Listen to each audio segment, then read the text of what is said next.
करती हूँ वृकोदर, युद्ध समाप्त होने के पश्चात आपकी पत्नी पुनः अपने केश बांध सकेगी। मुझे विश्वास है पांचाली, इस आने वाले युद्ध में मैं वृकोदर भी उस दुशासन की छाती फाड़कर उसके छाती के लहू से तुम्हारे केश सींच पाऊंगा।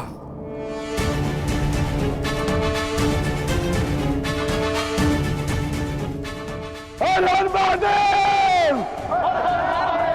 हर हर महादेव!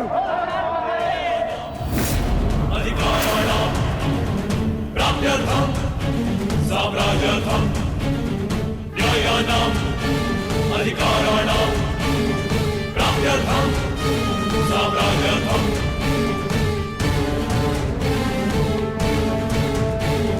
दुर्गलहो क्रूरो वेषः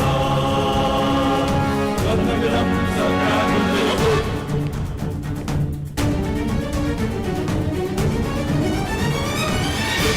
न्यायस्य अन्याये पुण्यस्य तथा च पापे योग्यस्य वा अयोग्ये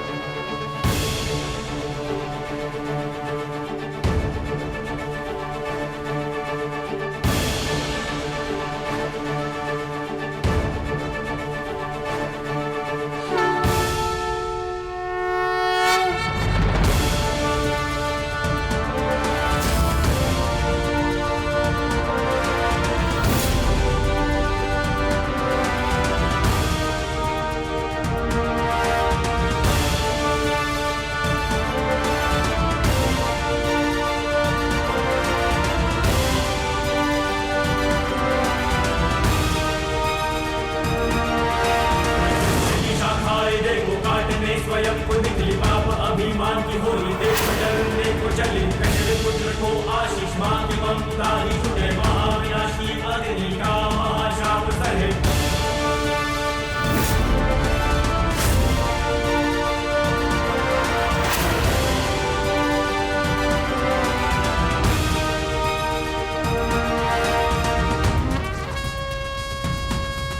क्या पाप है सीमा से निकला धर्म है अब जाए टूटा दिया विधाता ने है जो हर अवसर जाए झूठा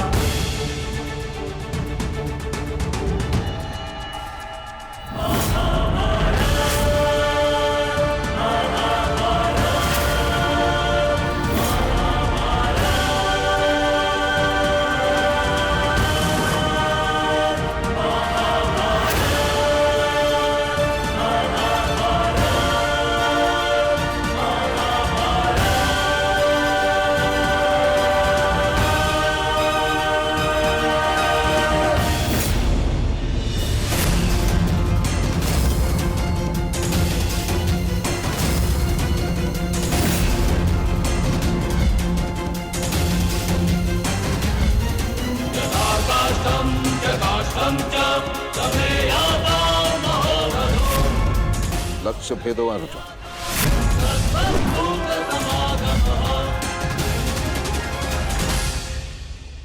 मैं नहीं चाहती कि मेरा कोई भी पुत्र एक दूसरे का वध करे।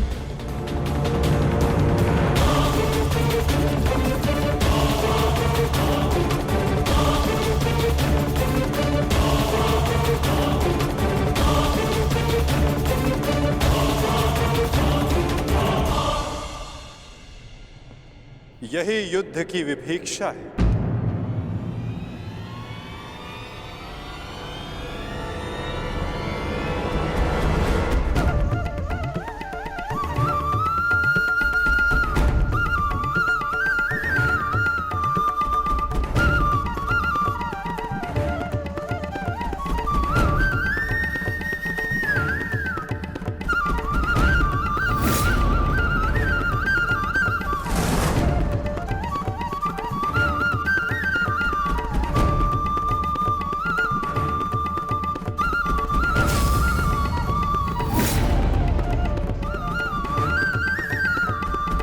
चाहे जो भी पक्ष जीते, परंतु हानि दोनों ही पक्षों को होती है।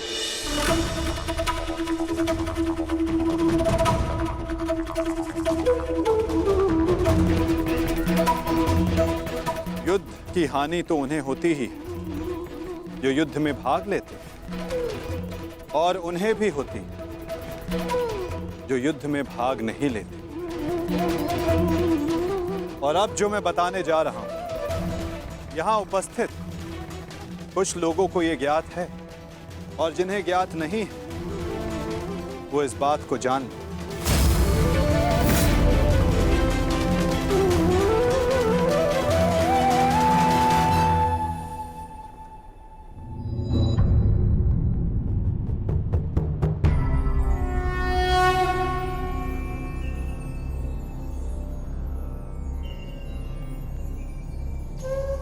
इस युद्ध के लिए ये कुरुक्षेत्र की भूमि उचित क्यों है? सर्वप्रथम ये धरती कुरुवंश के अधिकार में आती, इसलिए इस धरती पर कौरव और पांडव इन दोनों का समान अधिकार है।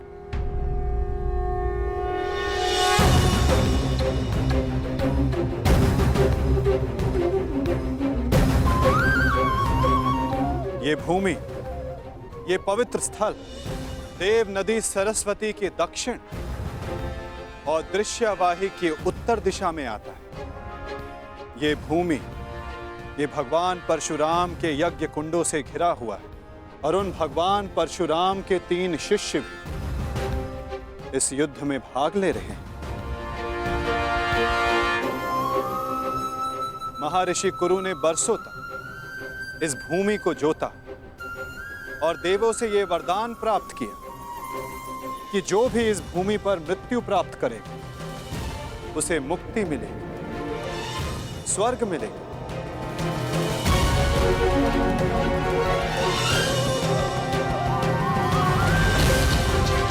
और जिसे विजय प्राप्त होगा उसे न्याय मिलेगा। ये भूमि न्यायदात्री, पाप नाशिनी है, और ये युद्ध भी न्याय के विजय के, पापों के नाश के लिए हो रहा है। मुझे विश्वास है कि युद्ध का परिणाम चाहे जिस पक्ष में क्यों ना हो, धर्म स्थापना अवश्य हो।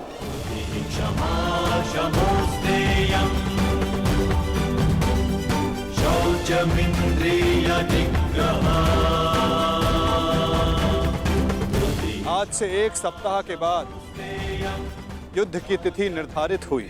दोनों ही पक्षों के पास युद्ध की तैयारियां करने के लिए 1 सप्ताह का समय है।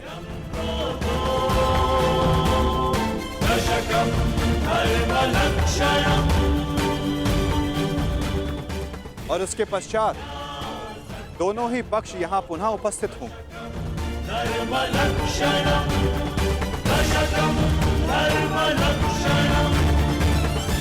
युद्ध के नियम निर्धारित करेंगे, फिर आरंभ होगा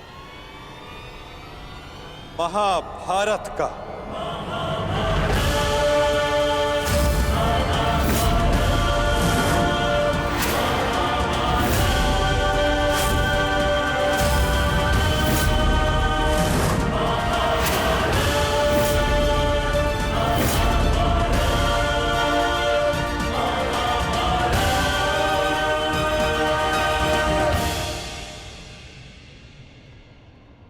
हेलो अर्जुन,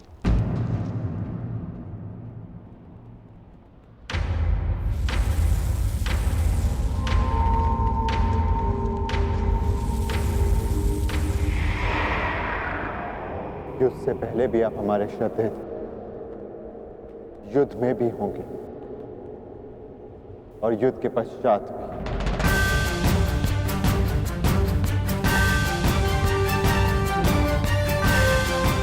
प्रणिपात। आयुष्मान भव।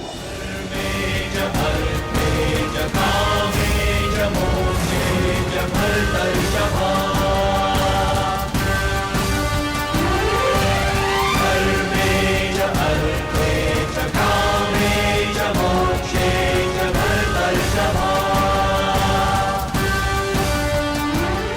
यशस्वी भव।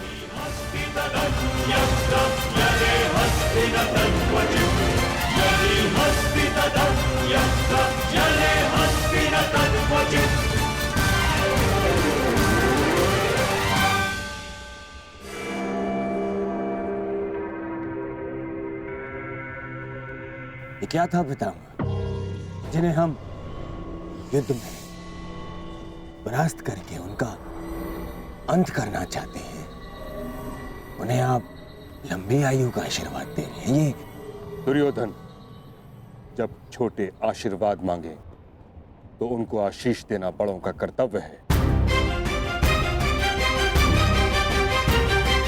तुम यदि अपने ज्येष्ठ युधिष्ठिर से आशीर्वाद मांगोगे तो अवश्य तुम्हें आशीर्वाद देगा। इतनी बड़ी सेना है तुम्हारे पास, मेरे केवल एक आशीर्वाद देने से तुम अपना आत्मविश्वास खो बैठे। तुमने जो चाहा तुम्हें मिला, वो सब कुछ तुम्हारे पास है जो तुम्हें चाहिए। मैं तुम्हारे पक्ष में इस युद्ध में खड़ा हूं, परंतु पांडवों को भी मेरे आशीर्वाद का अधिकार है।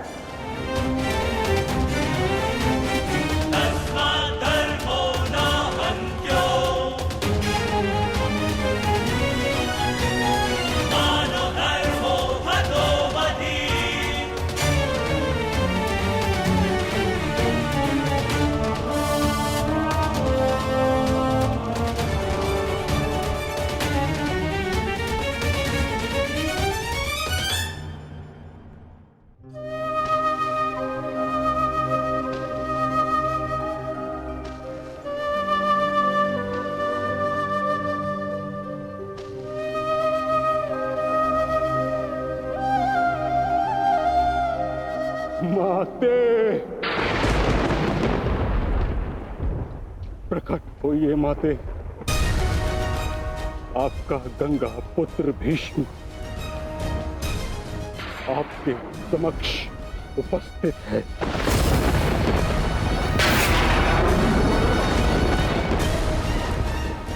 क्या मेरी आवाज आप तक नहीं पहुंच रही?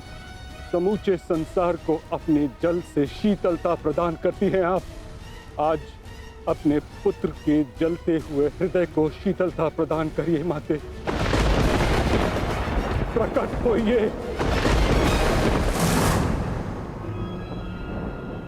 समझ गया मैं। आप मुझसे रुष्ट हैं, असंतुष्ट हैं। आप कर भी क्या सकती? इस पथ का चयन अपने लिए मैंने स्वयं किया, यही मेरा दोष है। मेरा दोष वो प्रारब्ध है जिसने मुझे इच्छा मृत्यु का श्राप दिया है। मेरा दोष मेरी वो प्रतिज्ञा है जिसे मैं तोड़ नहीं सका।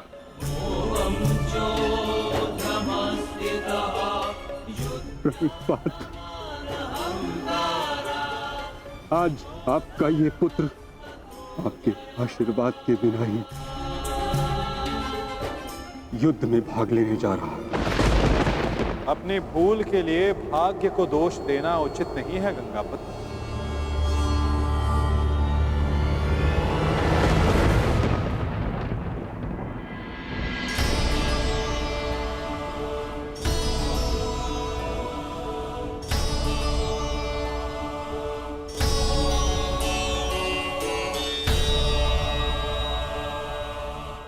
योद्धा को इस अवस्था में देखना भी तो उचित नहीं वासुदेव।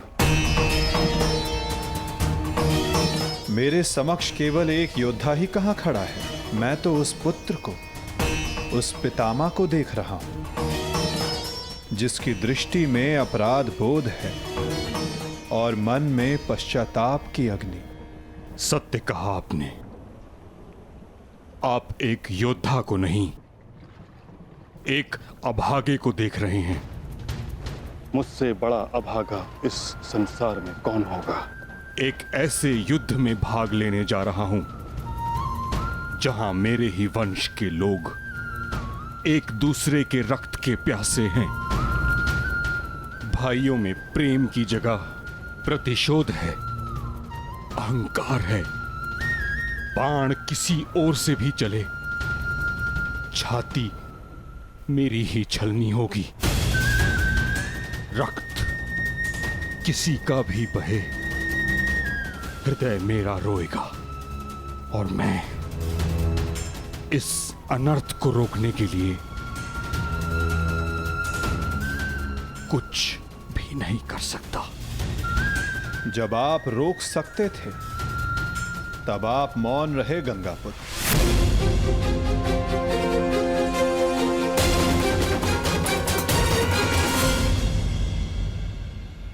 इस युद्ध को संभव बनाने में आपका भी योगदान है गंगापुत्र। उस अधर्म के आप भी भागीदार थे। भागीदार नहीं वासुदेव, विवश था मैं अपने वचन से, अपनी प्रतिज्ञा से बंधा हुआ था। आपकी प्रतिज्ञा हस्तिनापुर के सिंहासन की रक्षा करना थी। और हस्तिनापुर एक वस्तु, एक राज्य नहीं, एक सोच थी जो भारत में धर्म का उदय कर रही थी। वचन या प्रतिज्ञा कभी उस कारण से अधिक बड़ी नहीं होती जिसके लिए प्रतिज्ञा ली गई है। आपकी प्रतिज्ञा का कारण था हस्तिनापुर की सुरक्षा, अपने वंश का यश। और आज आपकी प्रतिज्ञा हस्तिनापुर को, आपके वंश को कहां ले आई है गंगापुत्र? आपने हस्तिनापुर को ऐसा राजा दिया जो अपनी ही प्रजा के अश्रु नहीं देख सकता, ऐसा युवराज दिया जो अपनी ही भ्राताओं की संपत्ति से द्वेष रखता है। आपके इस वचन ने एक स्त्री का भरी सभा में सबके समक्ष मान मर्दन होने दिया। माता पिता अपनी संतान को वचन देते हैं कि वो उनका साथ देंगे, परंतु अपनी संतान को सही मार्ग पर रखना माता पिता का कर्तव्य होता है। यदि उचित समय पर आपका धनुष उठा होता, आपने अपना स्वर उठाया होता, तो आज संपूर्ण भारत महाभारत की चौखट पर ना खड़ा होता गंगापुत्र।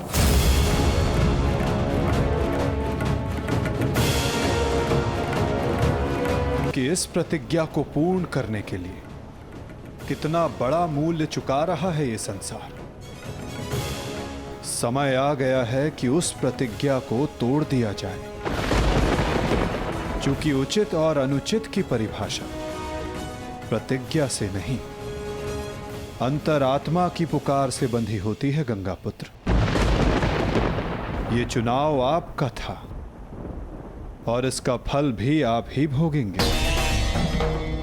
अपने चुनाव के लिए आप स्वयं उत्तरदायी हैं गंगापुत्र, ना कि आपकी प्रतिज्ञा और ना ही आपका प्रारब्ध।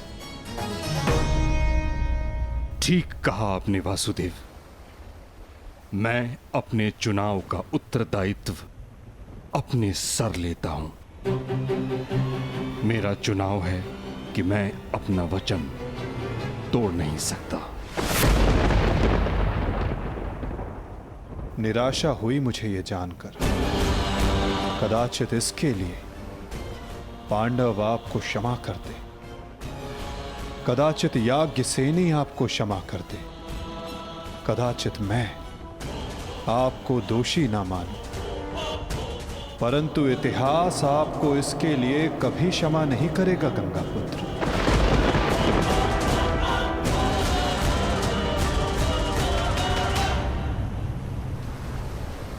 रुकिए वासुदेव, मैं नहीं चाहता कि मुझे क्षमा मिले।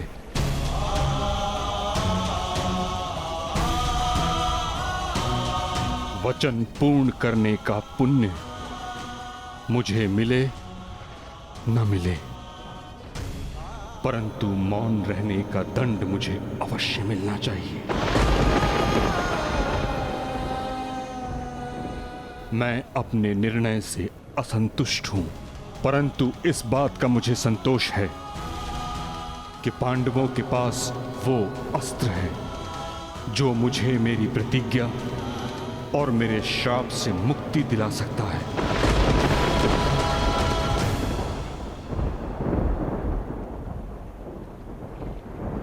आप भली भांति जानते हैं कि मैं किसके विषय में बात कर रहा हूं, किंतु पांडवों को इसका ज्ञान नहीं। उनका मार्गदर्शन आपको करना होगा वासुदेव।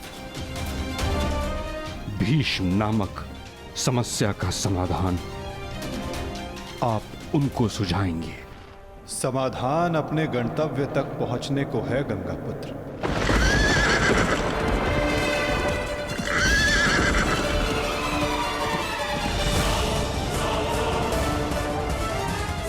प्रणिपात।